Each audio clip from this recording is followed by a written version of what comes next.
یہ ہے وہ نبی صلی اللہ علیہ وسلم کے وارث، العلماء ورثۃ الانبیاء۔ خبردار، علماء کے بارے میں اپنی زبانوں کو بند رکھو۔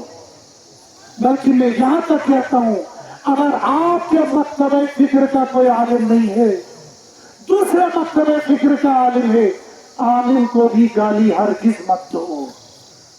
وہ کسے باشد، علماء کا اختلاف اپنی جگہ پر ہوگا، وہ اختلاف بھی کریں گے لیکن ایک دسترخوان پر بیٹھ کر کھانا بھی کھائیں گے۔ لیکن تمہارا اختلاف ماں بہن کو ایک کر دیتے ہو، فوراً بازاری زبان پر آ جاتے ہو۔ تمہارا اختلاف الگ ہے، علماء کا اختلاف الگ ہے۔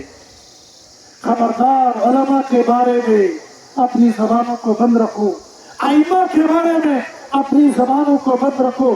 تم کیا سمجھتے ہو یہ امام ایسی للو جلو ہے؟ میرا نظریہ ہے، بلکہ مجھے اس پر یقین کامل ہے، اس لیے نہیں کہ میں بھی امام ہوں، اس لیے کہ امام ہوتا ہی ایسا۔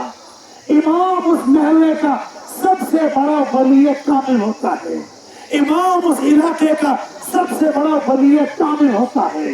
دو وجہ سے، پہلی وجہ، حضرت نبی کریم صلی اللہ علیہ وسلم نے اپنی زندگی کے اندر دین کے ہر شعبے کا کام کیا، لیکن جب آپ بیمار ہو گئے، طبیعت خراب ہو گئی، ہر شعبے کا کام آہستہ آہستہ آہستہ رک گیا۔ لیکن نماز پڑھانے کا عمل آپ نے آخری کب تک کیا؟